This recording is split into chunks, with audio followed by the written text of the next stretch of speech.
Hello students, today we are going to discuss the poem Lake Isle of Innisfree. It's in page 54 of your Beehive book and it's a part of lesson 4. So let's start with the poem. Now Lake Isle of Innisfree is a poem written by William Butler Yeats, popularly known as W.B. Yeats. He is an Irish poet. He was born in Dublin in 1865 and he is famous for mainly because of his poems. Though he wrote poems, he wrote dramas too. He wrote many philosophical and literary essays.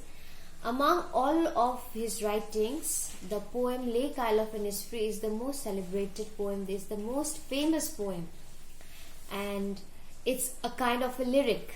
Now, lyric, as we say in English literature or in English language, lyric means it's a formal type of poetry, usually which expresses personal emotions or feelings, and it's you can say it's typically spoken in first person. So in this poem, the Lake Isle of Innisfree, the poet speaks up his own mind. He talks about himself. He talks about the place Innisfree. He wants to go back there. Now, the Lake Isle of Innisfree, as the name of the poem suggests, lake, as you know, is a water body, and isle is an island, and Innisfree is a place, a very quiet, uninhabited place where the poet wants to go and reside. Now, the Lake Isle of Innisfree is in the northwestern coast of Ireland. The lake which he talks about is in the Lake Logill in County Sligo. Let's start with the poem. I will arise and go now, and go to Innisfree. The poet, he says about the place Innisfree. He wants to arise now. Arise and go now means he wants to stand up. He is ready to go to Innisfree, a place where it's totally free from human population or the pollution or anything like that. So he wants to go there. He wants to stand up and he wants to get ready to go to Innisfree. The next line, and a small cabin built there of clay and wattles made. So now as he will reach the place of Innisfree, he will start building a home, a place where he will stay, a room. A cabin means a small room of clay and wattles. Clay is mud, and wattles is a small twisted sticks, usually made usually used when making fences or walls.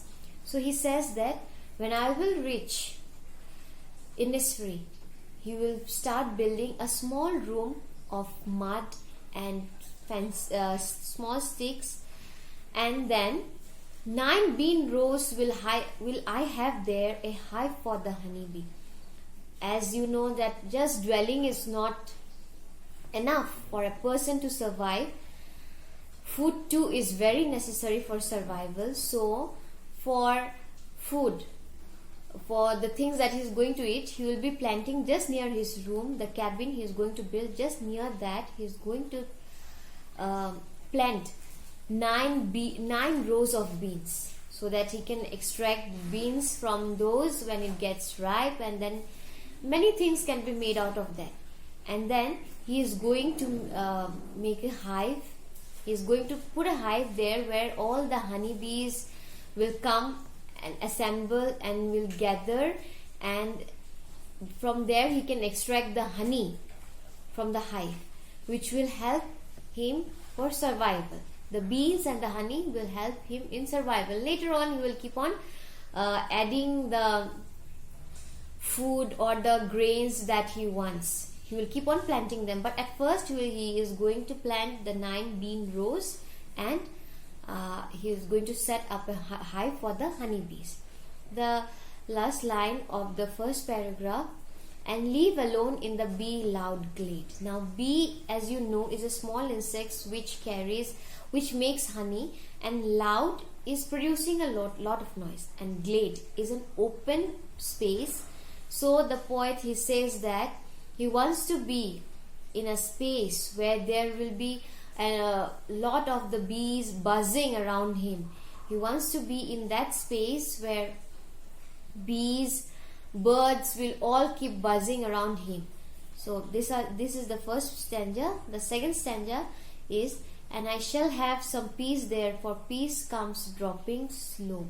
Now, why he says peace will come and why it will drop slow? Because he very badly wants to go to Innisfree, and when he reaches Innisfree, after he builds the house, after he grows the beans and honey, he make hive from the honey.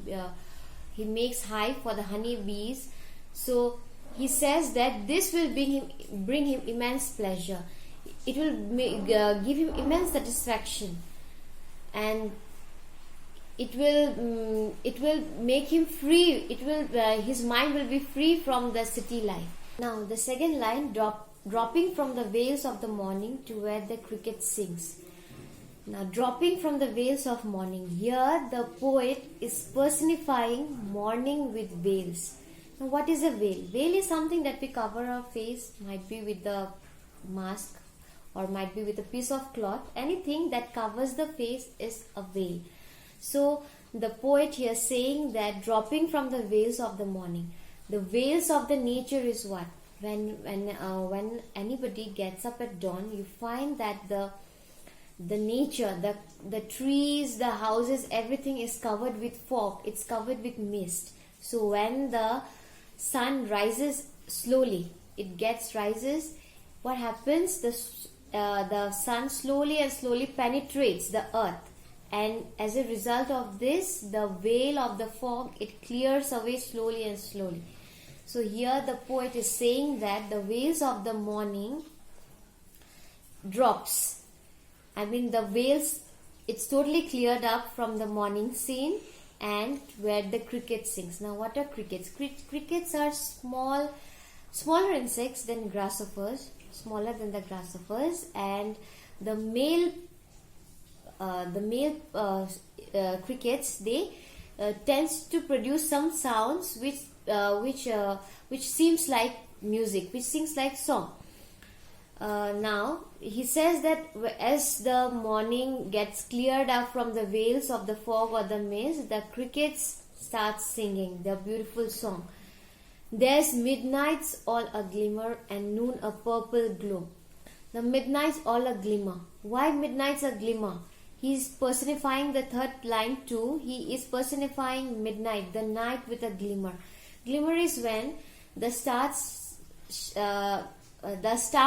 start shining in the sky. They look very bright. They twinkle in the sky. So he is referring the twinkling of the stars to glimmers. So when the poet lies down, he faces the sky at night. He sees that the stars are twinkling continuously in the sky. He feels it's so serene. He just watches them twinkling in the sky. And noon a purple glow. He feels that the noon is giving back a purplish glow. Purplish glow mixed with the nature, the sun, the heat, the sun that shines, it's mixed together and it produces a purplish glow. So he is personifying the noon too with purple glow. The last line of the second paragraph, an evening's full of linnets' wings. Now linnets are birds, small bird, brown or grey color bird, having short beaks. When they return back after their day's job, after their day's work, when those birds come back to their homes carrying foods for their small ones or for their families, the sky is full that time with those birds. So the poet says here that when the birds come back in the evening, he sees that the sky is full of birds, full of linnets coming back to their place. Now the third paragraph, I will arise and go now, for always night and day.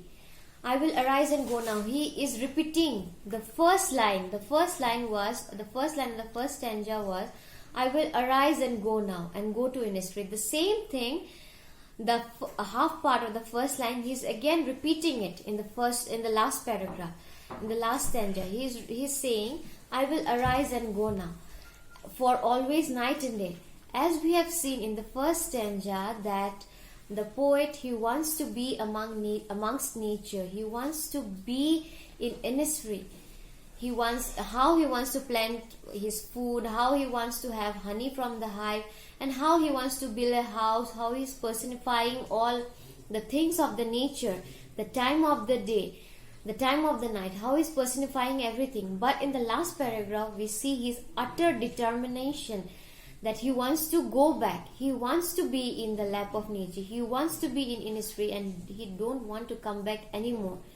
He wants to be permanently deported to Innisfree, to that lake island where he has spent his summers of childhood. So he wants to be there. I'll hear the lake water lapping with low sounds by the shore. Now, as he is in the city, what he hears deep in his mind, deep in his heart, he hears the sound of the lake water lapping. Now, lapping here means striking. It's striking the shore.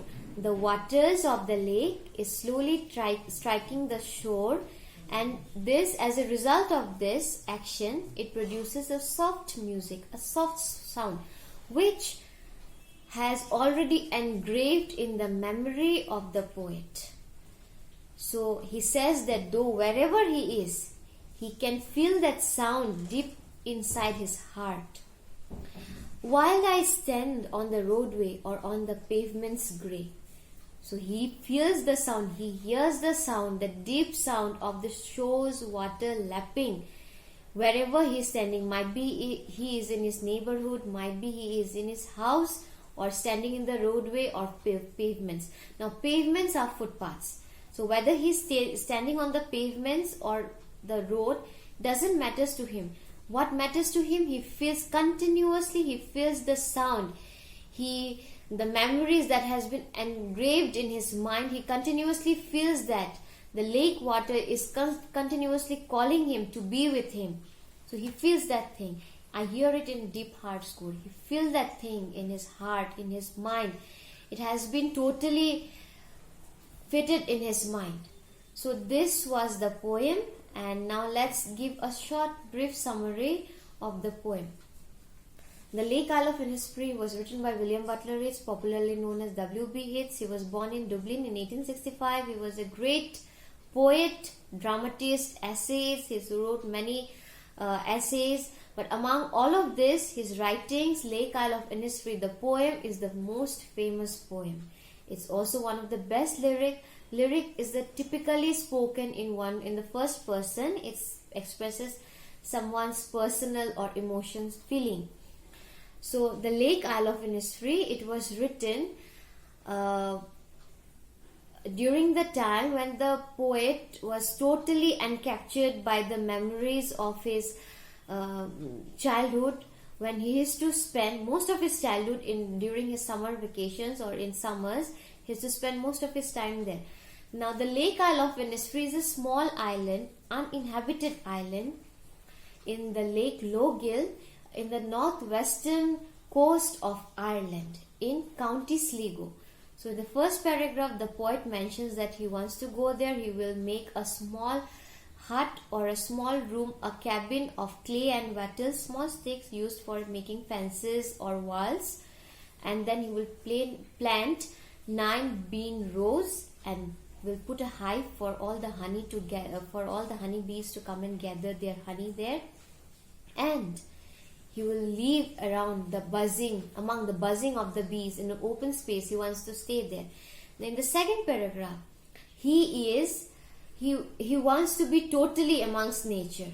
He is continuously personifying the morning with the wails, the midnight with the glimmer of the stars, the noon with purplish glow, and the evening with the birds with the linnet's wings full in the sky.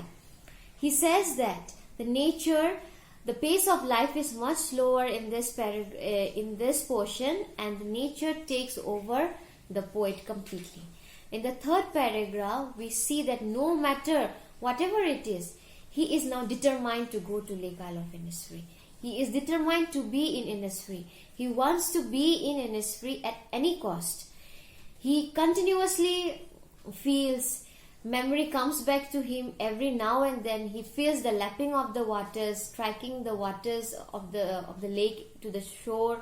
He feels the sound that is produced by these activities. And at last he is ready to go to Innisfree, and he doesn't want to listen to anybody now. The memories of Innisfree brings placidity, serenity in his mind. He wants to be completely free. Now the moral of this poem is that the main central idea of the poem is that he wants to be totally away from the human civilization, and he wants to be in the lap of the nature, where he has nothing got to worry, where there are no pollution, no commotion, no people harassing him, nothing. He wants only serene and placid things around him. So that's the poem, that's the explanation of the poem. I hope you have understood it. Thank you.